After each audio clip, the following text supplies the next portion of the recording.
Another very useful attribute about these objective chart patterns is that they're found on a variety of chart types. They're not only on bar candle charts, they are also on Kaji, line, Renko, tick, and point and figure. We look at point and figure especially because with appropriate settings, point and figure charts can smooth data.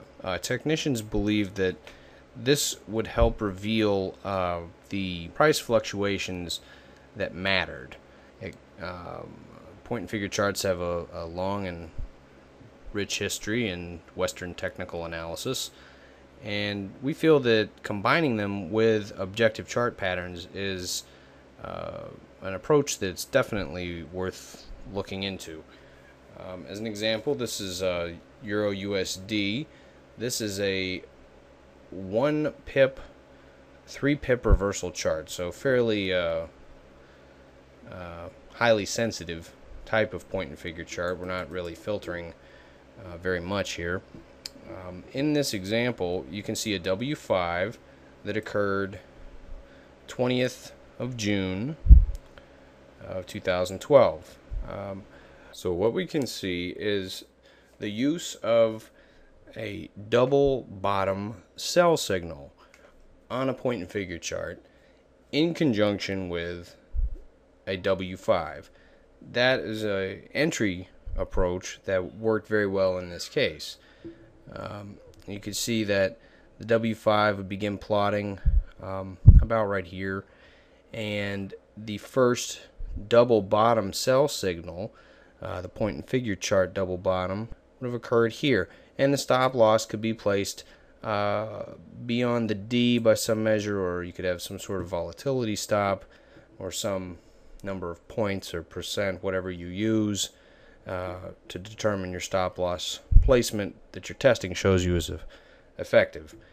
What we are showing is just that you can combine these objective chart pattern indicators along with other chart types and take advantage of the confluence that is offered there. Here's another example from dollar Canadian of the bullish versions of the same objective chart patterns, the 5-point patterns on a point and figure chart. The first one on the screen that you can see here from the 15th coincided with ideal. You had a trend to the upside forming. You had the objective pattern telling you a low was possibly being put in place here on the retracement, and then you had the breakout, double top buy signal and point and figure, and that would be an ideal entry into this trend. Then your next one was an M12, and you got the breakout, everything looked good, but then it just possibly would have led to a stop out depending on how close you put your stop loss and how your stop loss is calculated and executed.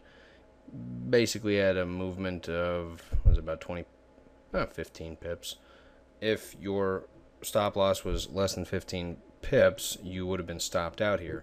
So just wanted to emphasize that we're not trying to cherry pick based on past performance that's ideal and just showcase that.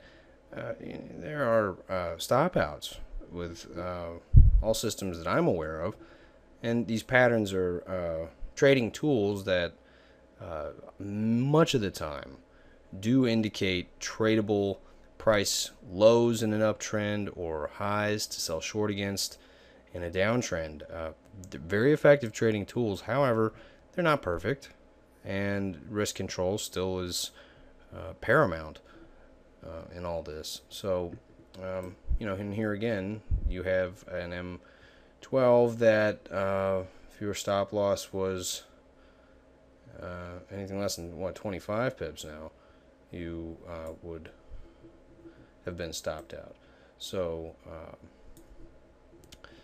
just bear in mind that it's a trading tool. However, if you will look at least 100 examples, you will see the effectiveness of this trading tool and its place in your trading arsenal.